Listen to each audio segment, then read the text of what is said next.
प्रबोधनवादी संत होते.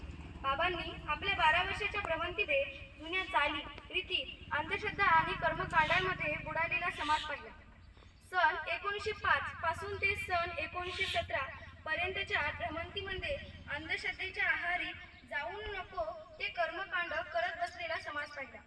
दगडी देवाला नवस सायास करून कोंबडी बकरी कापणारा समाज पाहिला.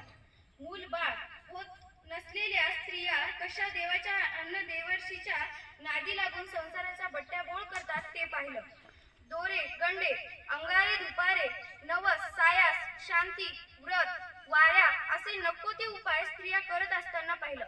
नको त्या कर्मकांडांच्या कचाट्यात सापडलेल्या स्त्रियांना सोडविण्यासाठी बाबांनी आपल्या कीर्तनातून त्यांची कान उघडणी केली. बाबा कीर्तनात म्हणायचे, विचार करा बायानो, नवसानं पोर होतात हे खोटं आहे. नवसानं पोर झाली असती तर बायकांनी लग्नच केली नसती. जो देव नवस मागतो तो देवही खोटा आणि तो नवसही खोटा. नवस आयासाच्या जाळ्यात सापडलेल्या स्त्रिया कशा आणि तो नवसही खोटा. मुक्त होतील यासाठी बाबांनी आपल्या कीर्तनातूनच प्रबोधन यज्ञ सुरू केला होता.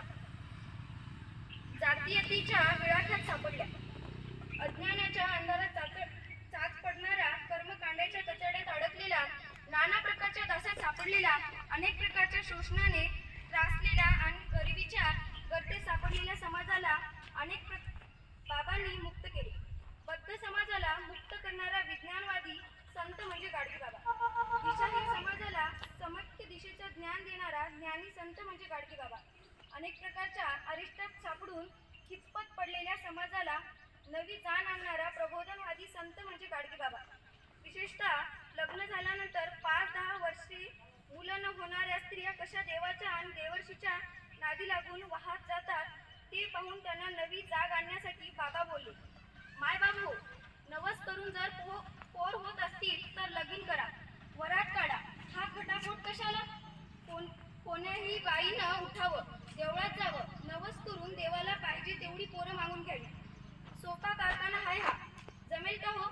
तुकोबाराया म्हणतात, नवसे कन्या पुत्र होती तरी का करणे लागे पती. आता तरी शायने वा.